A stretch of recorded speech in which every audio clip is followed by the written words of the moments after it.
Hello and welcome to this first webinar on the FoodEx2 classification system. My name is Sofia and I work in the Evidence Management Unit of EFSA. My name is Laura and I'm also working here in the Evidence Management Unit of EFSA, which some of you might know as the Data Unit. So Sofia, why are we having this webinar today? Well, the purpose of this webinar is to provide theoretical and practical support to those who wish to submit data to EFSA according to the FoodEx2, to ensure that data submitted to EFSA are done so in a harmonized way, to promote best practices in the use of the FoodEx2 tools, and last but not least, encourage the use of the FoodEx2 at global level.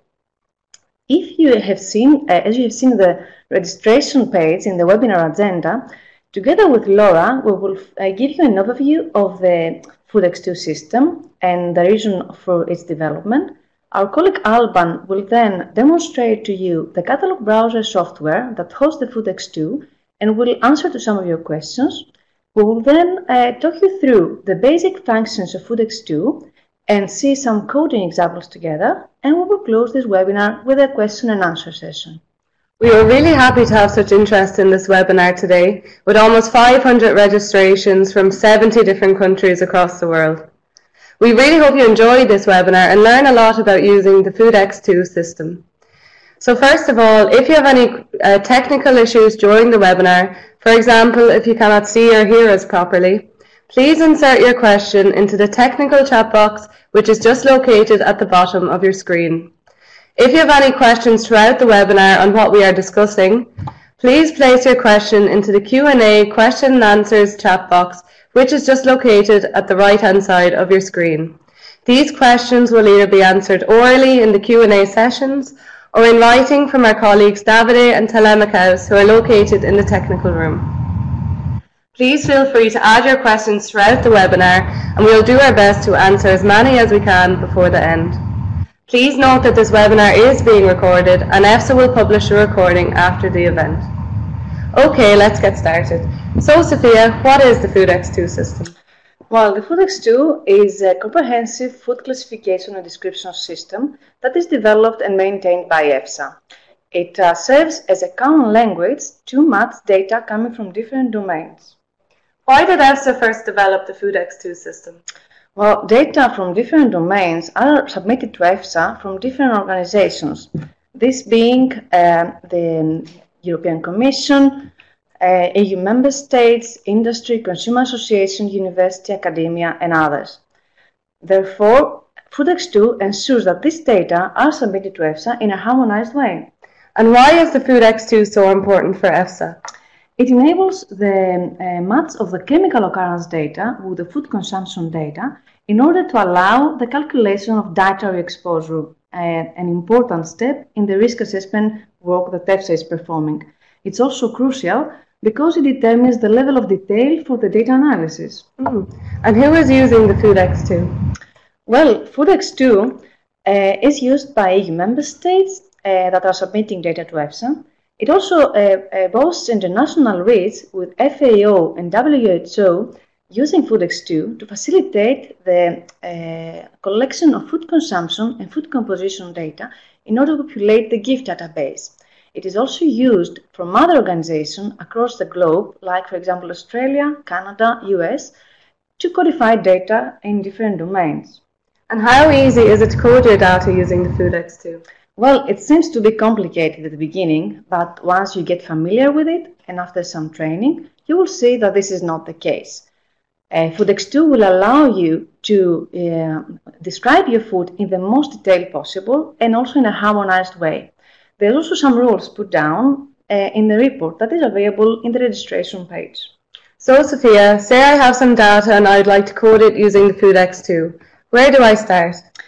The first important question to address when considering to codify food is what type of food is this? And this question actually refers to the nature of the food itself and not its origin.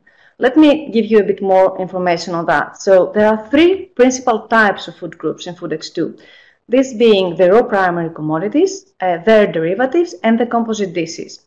These three groups have an increased level of processing going from the raw primary commodities versus the composite foods. Okay, so there are three different types of foods in the FoodEx2 system. Can you tell us some more about these food groups? Sure, let's take them one by one. So raw primary commodities are parts of plants that are physically separated after harvesting or animals after slaughtering. Some processes are allowed to be applied to them, but only those that do not change the nature of the food, like for example freezing. Derivatives, though, they are obtained from raw commodities applying processes that are changing the nature of the food, like for example milling for the flour, oil extraction, sugar production and canning. Finally, we have the composite foods. These are obtained by multiple commodities or derivatives that are further processed, and they always involve recipes. Thank you for that introduction to the FoodEx2, Sophia. We will now pass you over to our colleague Albin, who will talk you through the FoodEx2 browser.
Thanks Sophia and Laura for giving the introduction to this webinar.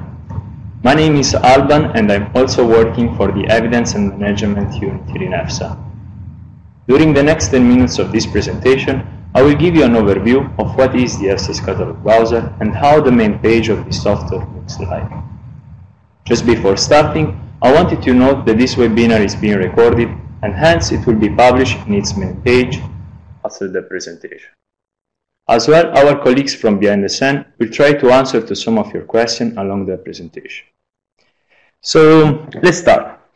So what is the EFSA's catalog browser? The EFSA's catalog browser is an open source software developed internally by EFSA, and the main purpose of this software is to host the various catalogs provided by it. More specifically, it hosts the FoodEx2 catalog, which is used for the codification of food and feed data. The software is freely available and it can be downloaded into the EFSA's main page, which will redirect you into the open EFSA repository into the GitHub platform. There you can find also all the related documentations and the file needed for the installation process. So the EFSA's catalog browser uses the various catalogs provided by EFSA into the data collection framework, also called for simplicity DCF. So for being able to download the specific catalog of interest, it is needed a DCF related account. If you are not provided with a DCF account, then you are still able to use the EFSA's catalog browser by downloading an offline version of the catalog. EFSA relays the offline catalog version into the Login Without DCF Account section into the GitHub platform. So, now, before starting, I wanted to say, so when you have downloaded the offline catalog, it is possible to import it and use it. So now I'm starting to share the screen with you, so to show you a bit what are the main components of the main page. Please, if you don't see it properly, click on the right bottom side, the full screen button. So the main page of the catalog browser is composed by three main components. On the top left corner, we have the main menu, which let us to interact with the various catalogs provided by EFSA and the components which we found inside the browser. Then just below it, we have the search panel together with its results, which let us to search for a specific term, name or code of interest into the specific catalog. And then on the right side of the main page, we have the term review panel together with the term informational panel, which show us how the various terms are organized inside the catalog. So let's go more in detail through these components. So starting from the main menu, we have 4 drop-down list buttons and 2 buttons. From the left, we have the file drop-down list, which let us to interact with the various catalogs into the data collection framework. So for example, we can open a specific catalog of interest, or we can download it by clicking the download catalog voice, which let us to see all the list of catalogs available into the data collection framework. Then we have the view drop-down list, which let us to interact with the various components inside the term tree view panel. Then the tools one, which give additional functions in case we are using a specific catalog, or as well, for example, setting up different preferences inside the browser. Then we have the about drop-down list, which let us know which are the latest changes provided with the latest version of the catalog, as well as the browser. So for example, new features and other bug fixes, etc. Then we have the proxy button, which let us to set up a proxy connection in case our company or agency is using a feed. And then we have the DCF login button. In this case, the button is disabled since I have already performed the login action using my DCF account with the username and password. So now I'm going to open the FoodEx2 catalog, which will be used during this presentation. I have already downloaded the catalog, so to avoid the download process, and so I will go to open it by clicking the Open Catalog voice. A new window will appear showing me the available catalogs which I have in the computer. So I click on the MTX FoodEx2 Matrix 1 and I click on the Open button. After a few seconds, the catalog will be loaded into the browser, and we can be sure that the action was performed correctly by checking its name just below the main menu. So just below it, we have the search panel together with its results. It is composed with the text field, which let us type for the specific term, name or code of interest. And just aside it, we have 3 options which specify the search algorithm. We have 3 options, which are the exact match one, which tell to the algorithm to search for the specific typed name, term name. Then we have the any word options, which tell the algorithm to search for the typed words without taking in consideration the order in which those words were typed. And then the all words option, similar to the previous one, is taking in consideration also the order. We can continue to filter our search analysis by clicking on the Tools drop-down list and then selecting the Search Preferences voice. This will make to appear a new window in which we can check which attribute the algorithm will take in analysis. So for example, I'm going now to search for nectarines. Then I click on the Go button and the results will shown below. So here I have my result, I click on that, and the software will redirect me automatically into the term tree view panel, which is the other main component of the main page. The term tree view panel shows us all the terms which are part of the specific hierarchy or catalog, following a tree view structure in which it's easy to see the parent-child relationship between the various terms. So there are mainly 5 groups of terms, which are the hierarchy terms, the generic terms, the non-specific, the coarse, and the extended terms. This last group of terms is the most detailed one, and is represented by the green sphere, as we can see here. So when we found the term of interest, we click on it, and then the term informational panel, the one more on the right, will be automatically filled with all the related information for that specific term. The term informational panel is subdivided in 3 tabs. We have the term naming and definition, which give general information related to the specific term. So for example, the type of term, the level of detail, the code, and other description of it. Then we have the implicit facet tab, which let us see which are the implicit facets which compound the term. For this kind of topic, I suggest you to follow the next webinar, in which we will explain more in detail how to use the facets for codifying specific terms into the catalog browser. Then we have the reportability tab, which let us know which are the parent-child relationship of the specific term between among all the hierarchies. So I think that this is all for the main page, the first overview of it. Now, before leaving the floor to my colleague Laura, which will go more in details through those main components, and then together with Sofia make some particular examples, I wanted to answer to some of your questions. So let's see. So here, okay, we have a question coming from Philip. So, how can I see which are the changes since the last version of the browser tool? So it is possible to see what are the changes made by EFSA into the latest version of the browser by clicking on the About drop-down list and then selecting the View EFSA Browser Release Notes. So this window shows us all the latest features introduced with the latest version, as well as the bugs fixed. Okay, thank you, Philip. Then,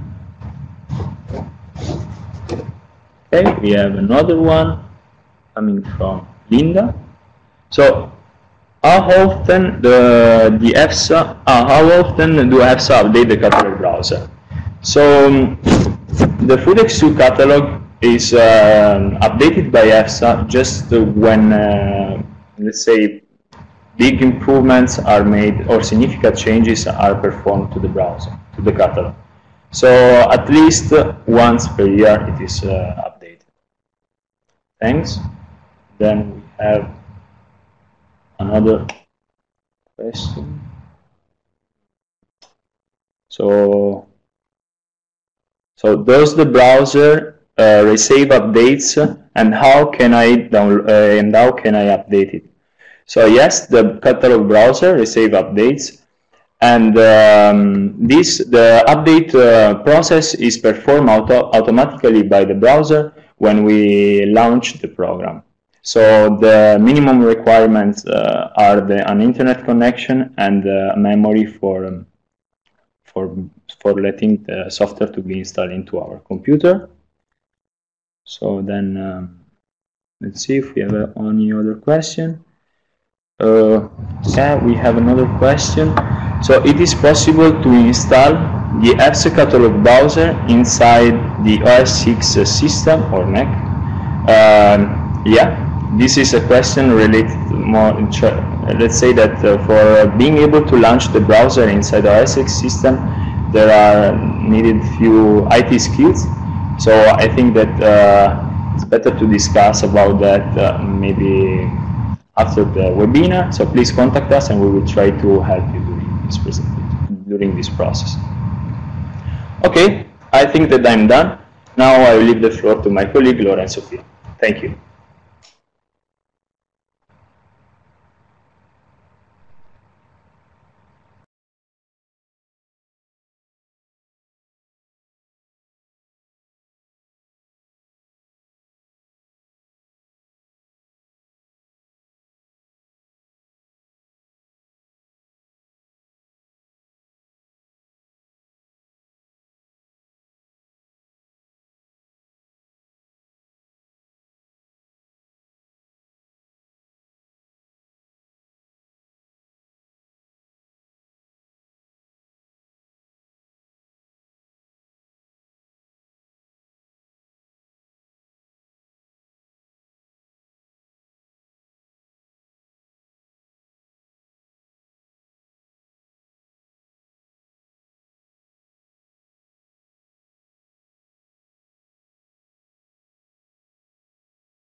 Thank you, Alban. So now I'm going to go through the basic functions of the FoodEx2 system with you.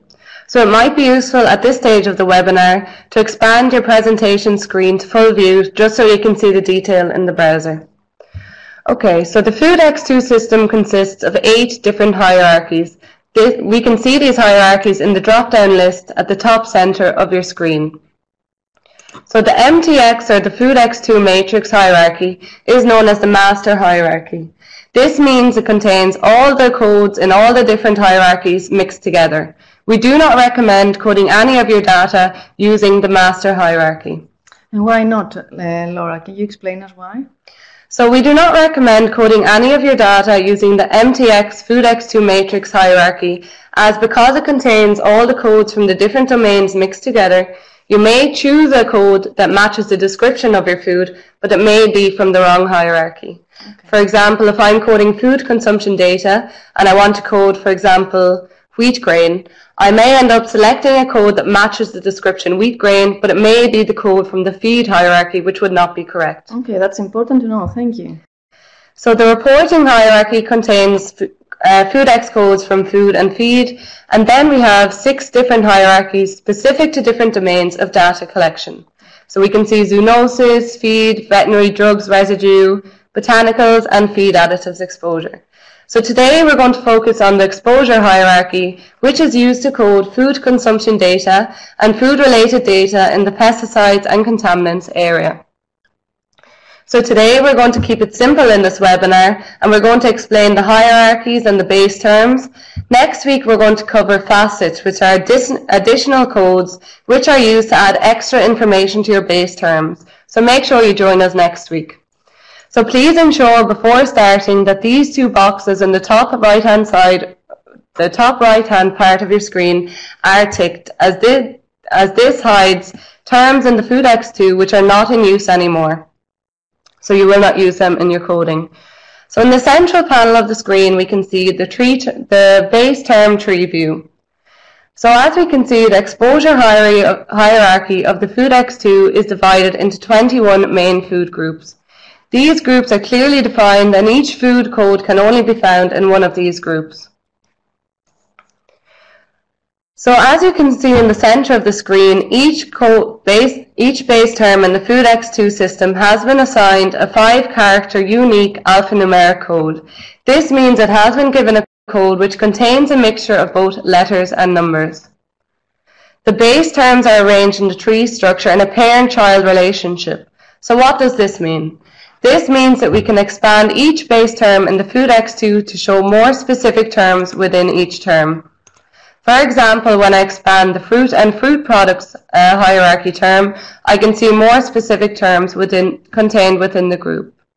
So as Alban mentioned briefly earlier, there are 5 different types of terms in the FoodEx2 system. So unspecific base terms, which are usually at the food group level, have been given a blue pyramid symbol. So here we can see the blue pyramid symbol, and we can see that these are known as hierarchy terms. When we select the small white arrow to the left of the hierarchy terms, we can see a base term which has been allocated the white sphere symbol. Mm-hmm. So the white sphere symbol has been given to any generic terms in the FoodEx2 system. So these are not both the hierarchy terms with the blue pyramid symbol and the generic terms with the white sphere symbol are not considered specific enough to be used in coding your data. So if I click on the small white arrow to the left of the generic code fruit used as fruit, I can see more specific codes contained within. And so what are the yellow spheres then mean? So base terms that have been allocated the white or the yellow sphere symbol are known as non-specific terms. Okay. For example, if you code a food and you submit it to EFSA and it has been given the code for citrus fruits, we can tell a citrus fruit has been consumed in the food consumption data, but we cannot distinguish whether it was an orange, a lemon, or a grapefruit, which is really important in EFSA's exposure assessment work. Okay, that's true. So if we click on the white arrow to the left of, for example, citrus fruits, we can see more specific codes contained within this group. These base terms are very important in the FoodEx2 system, and they're known as core terms. So these have been allocated the red sphere symbol and are the minimum recommended level of specificity for use in coding your data. So if I expand the core term lemons and similar, I can see extended terms. So extended terms have been given the green sphere symbol and they're the highest level of specificity found in the FoodEx2 system. So what does this mean? If you want to use the FoodEx2 system for coding your data, we recommend using base terms at the red sphere level, core terms, or at the green sphere level which are known as extended terms. So we know the FoodEx2 system may look a bit complicated now, but once you get used to its layout and structure, it can actually be quite easy to code your data correctly. If we select a core term, if we select, for example, an extended term in the tree view panel, information on this term is shown on the right-hand panel of the screen. So this panel is known as the base term information panel, and here we can see different areas of information on the specific term. So we can see the type of term as explained by Sophia earlier, it's a raw primary commodity. We can see the level of detail of the term, in this case it's an extended term. If we click on lemons and similar, we can see it's a core term. We can also see the FoodEx2 alphanumeric code assigned, the name of the term, and in the scope notes and links box we can see a description of the food. So this might be very useful for you if you're coding some data and you're not sure if the base term is right for your data. So you can read this description and see if it gives you any information on what is contained in this group. At the bottom of the base term information panel, we can see some additional information. Here we can see the scientific name of the term and the matrix code for the term. So why would I use the matrix code? So the matrix code might be of particular interest to you if you're coding data in the pesticides area, as this is linked to Annex 1 of the pesticides regulation. Okay. So in the search bar on the top left-hand side of the screen, as Alban showed us earlier, we can search for a base term. Here I would recommend choosing your hierarchy and only searching in the current hierarchy option. Here I would recommend searching all words, as it doesn't take the order of the words you type in into account, and I find it most useful for searching for a base term. So here, for example, we can search for apple juice to see what comes up. And if we select on the term which we were looking for here, we can see it appears in the central panel tree view. So here we can right click on the term to have additional options, such as we can see it in different hierarchies. For example, I want to see which group it is in the zoonosis, reporting, or as an ingredient. We can copy the term code. We can copy the term code with the name, and we can copy the full term code and name. So here we can see implicit facets. The codes for implicit facets will be added to it. So we can copy and paste whichever one we want into our database. So the code alone, the code with the name, or the full code with the name. Next week we're going to show you how to add additional facets to your base term. So this will be covered in next week's webinar. Now that we have covered the basic functions of the FoodEx2 system, you should be able to follow myself and Sophia as we go through coding some examples using the FoodEx2 system. So I hope you found that useful. Okay, thank you, Laura. This was, in fact, an interesting overview of how the browser tool works, and I'm sure our audience now are able to search for the codes they are looking for. Let's put this knowledge now into practice. Let's try to code some foods.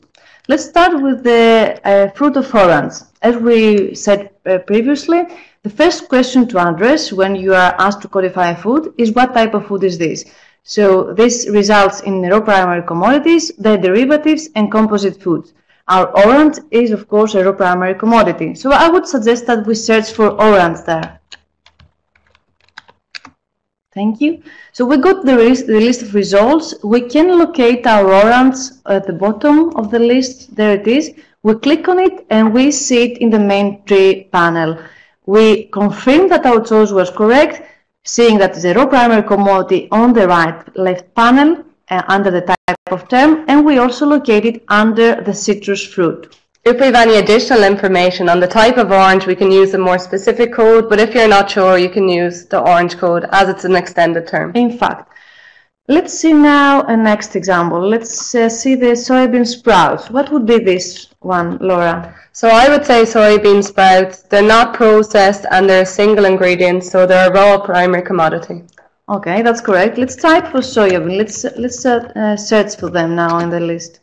There it is. We have an exact match here. We click on it in the search results and it appears in the main tree panel. We confirm our choice by locating it under the sprouts, shoots and similar, and we also confirm that the type of term is a raw primary commodity. Let's find another one now. Let's search for orange fruit juice. What would be this then as a type of term in FoodEx2? So it's a single ingredient food and it has been processed. So I would say it's a raw primary commodity derivative. In fact, this is the case. So we type for orange juice. With the old words selection, we are sure that we get the results we want. Because it can be, if you choose the exact match, for example, and there is a comma, like in this case, juice, and there's followed by a comma, then the result might not come as we want. So as Laura suggested previously, please use the all words function. So we locate the result. This is the third that comes out. And we click on it and we see it on the main tree panel under the fruit juices 100%. And in fact, the type of term is a derivative. Let's see now cashew nuts. What would be that one? So they're not processed and they're a single ingredient. So I would say it's a raw primary commodity. Okay, let's search for them and we see if we got it wrong, correct.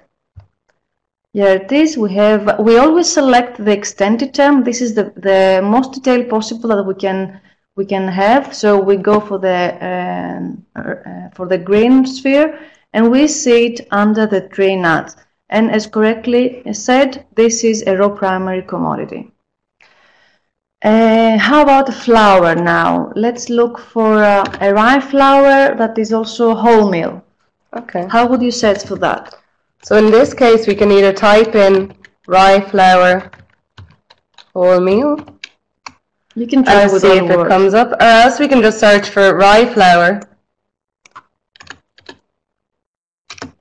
We can find it in the tree view panel, and then we can select which one we want from the tree view. In fact, we see here that the rye flour wholemeal is an extended term of the rye flour, together with, for example, the refined, the medium, or the gluten-free.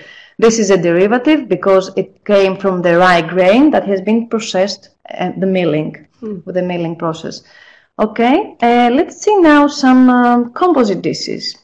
Let's think of a pasta dish. Before we search for it, we must say that the number of composite dishes in the FoodEx2 is limited, and this is because EFSA is after having the composite dishes disaggregated. This way, we can have the exact information about the ingredients, and we can also know the exact quantity of each ingredient in the composite dish. So we can either use the search panel, or we can browse directly in the tree view. Let's see the pasta. Let's think of a pasta with a mushroom sauce. Let's start using the tree panel. So we click on the arrow next to the composite dishes and we see the results there. We have dishes including ready-to-eat meals, soups and salads, fried and extruded cereals, and spoonable desserts. It's going to be the first one, so dishes, because it's a composite dish actually. And underneath we have still hierarchy terms. This is excluding pasta or rice. This is not our case. And the last one is the one pastas and rice. Can you click on that? Thank you. So we have then pasta dishes uncooked, cooked. It's going to be the cooked one. We have pasta plain and pasta filled. It's not a filled pasta, the one we are looking for. It's a plain one. And we see there are some options. So it's going to be the last one. Exactly. Pasta cooked with mushroom sauce. If we click on it, we can see that in fact the type of term is a composite food. And then we can right-click on this term to copy the code or the code and name into our database. Correct. If it was, for example, cooked pasta with a different sauce that's not available here, you could use this extended term, and next week we'll show you how to add additional information using facets. In fact, and this is the case only when you insist on using composite food codes.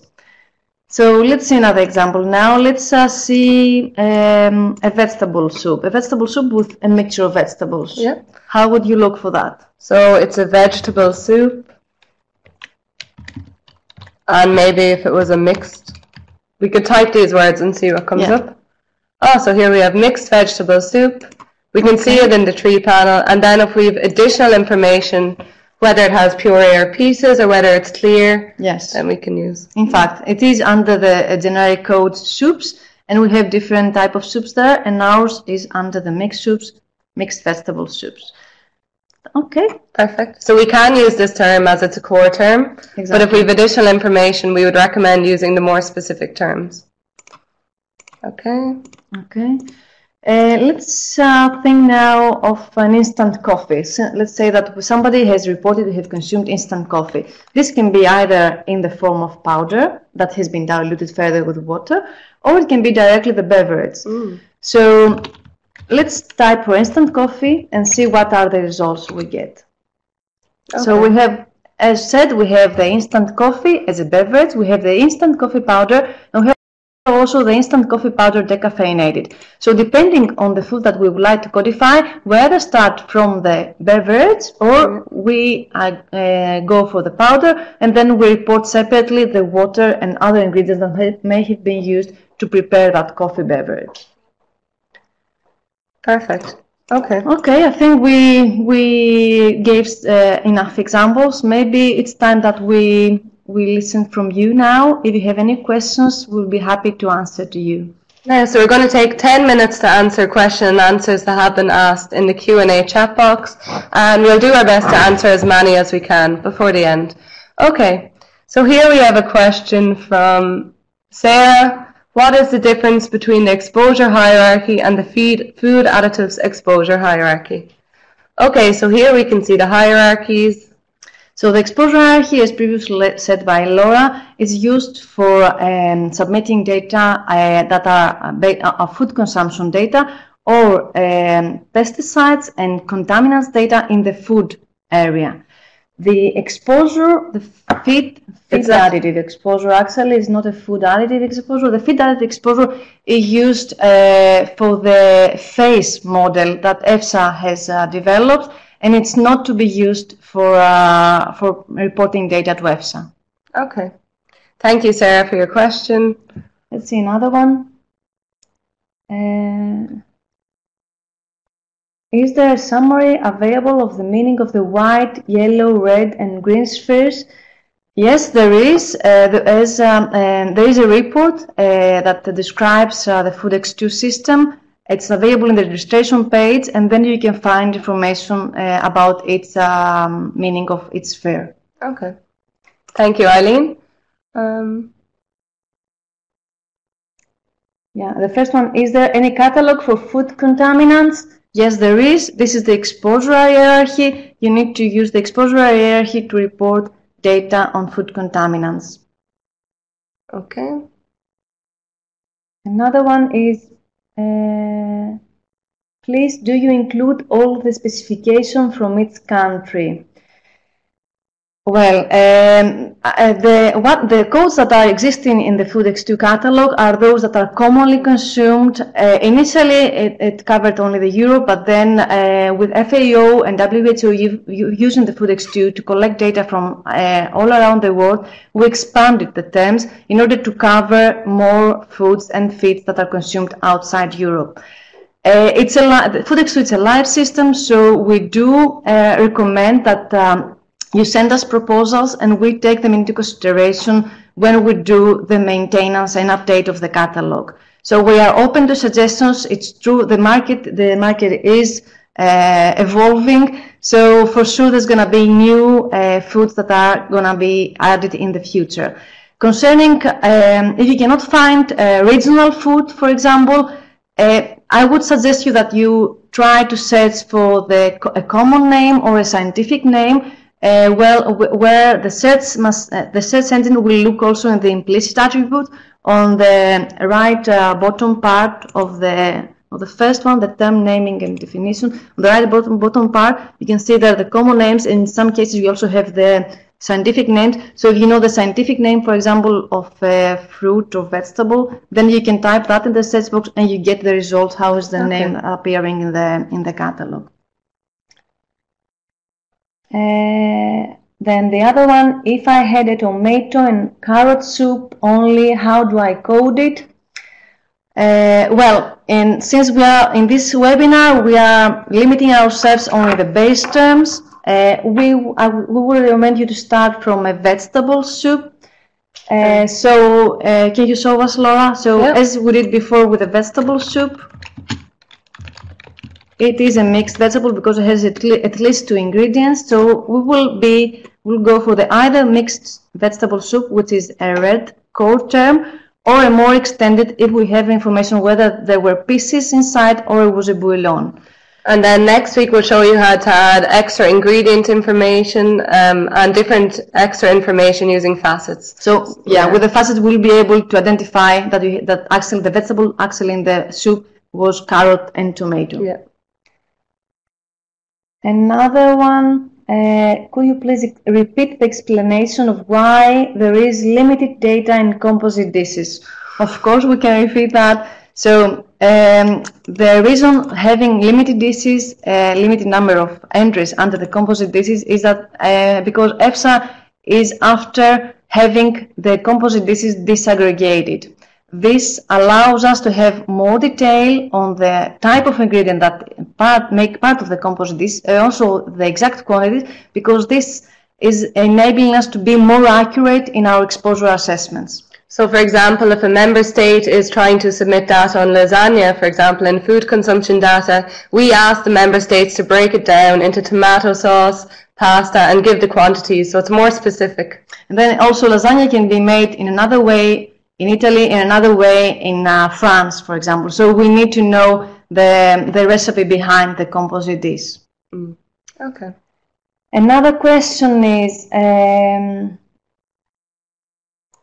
it possible to encode packaging material in the context of data transmission for SFSM if the analysis on the packaging? Yes, you can indicate the packaging, but it will be with the facets that we will see next week. So please repeat that question during the next webinar session. Okay. Another question is how can you show how to code whey? Whey, well, whey, it is... We can search here for whey in the search bar, and we can see what comes up. So if you know exactly the whey powder, the whey protein, the flavor, if it's sour or sweet. So you can click on the whey, which is general code. So this is the hierarchy term for milk, whey, and cream. Yes. Here we can see whey, and then there's... You can indicate whether it's a sweet, sour, or a flavored. Okay. So we hope that answered your question.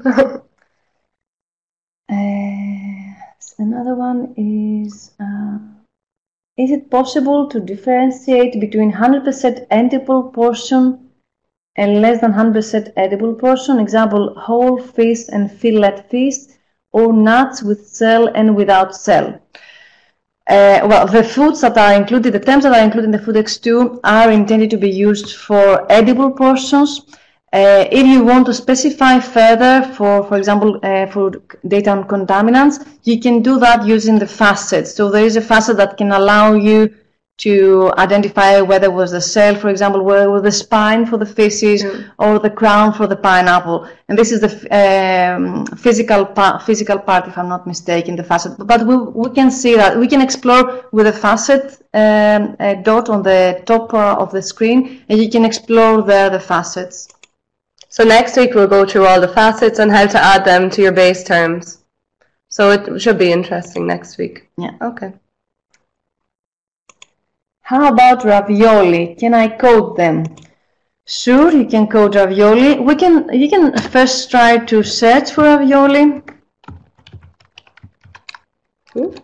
Ravioli.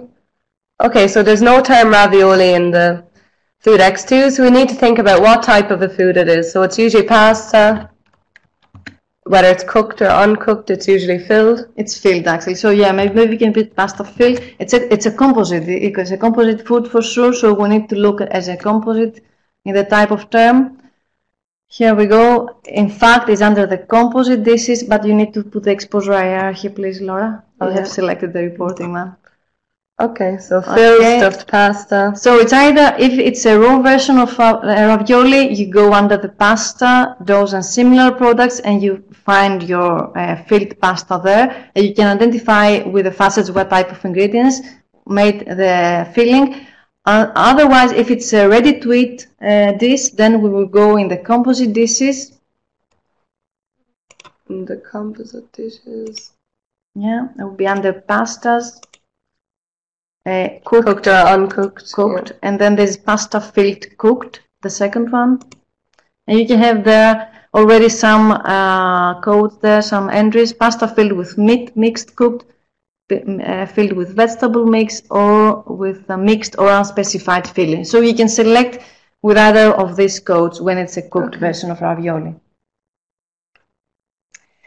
Is it possible to search by a scientific name? Yes, it is. We can try to search, for example, for herring, which the scientific name, if I'm not mistaken, is Clupea. Can you type Clupea? Okay. Will you type?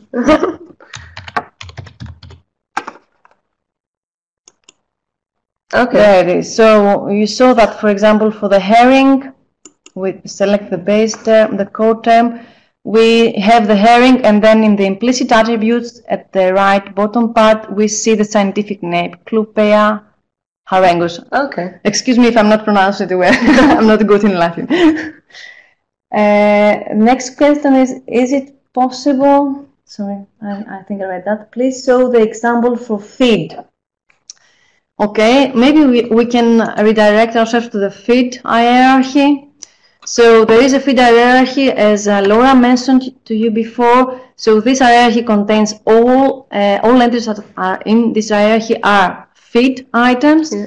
And you can, having that hierarchy open and also the current hierarchy ticked on the right part, whatever you search for, it will appear in your main tree panel of the feed. So let's say, for example, cornmeal. Yeah. No, maize meal maybe. You need to try different options. We can try corn and see what comes up. Well. Okay, so maize grain. Maize grain and also sweet corn. Yeah, you can click on that and we can see how it appears in the tree panel. Maize grain? Yes. Yeah. So you see that it is under the cereal, grains and products derived thereof feed, and we have different type of feed there, and our maize grain is among them. Okay. Thank you for your question. Another question, I don't know.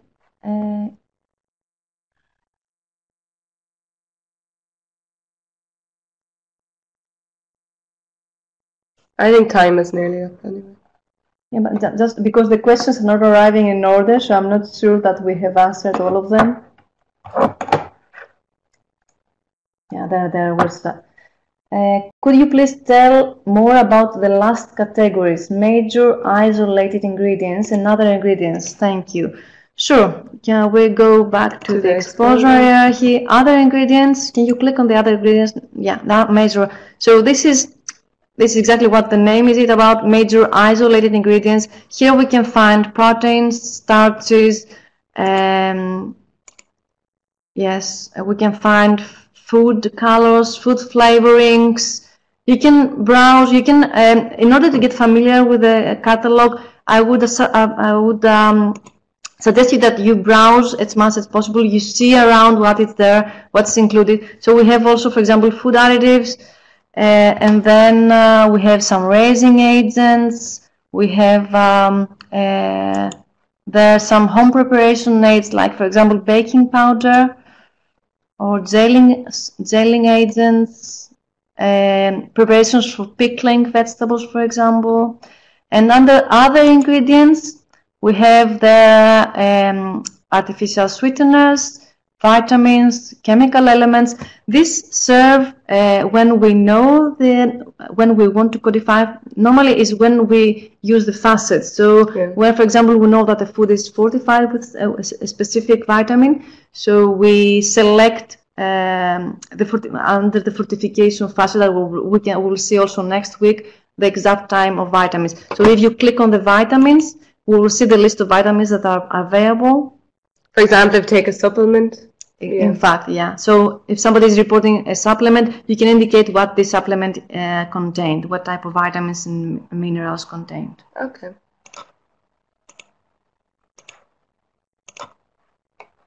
Okay. I think we are done with the questions. Yes, I think this was the last questions that came in. And I think we can close this session now. Thank you so much for attending this webinar. I really hope you found it useful, and you are now more familiar and more confident to use the FoodEx2. So now that you know the basics of the FoodEx2 system, in the second webinar next week, we're going to make it a bit more difficult. So we're going to cover how to add additional information to the base terms on qualitative ingredients, etc., as we mentioned throughout this webinar, to your base terms, which is really important in the FoodEx2 system.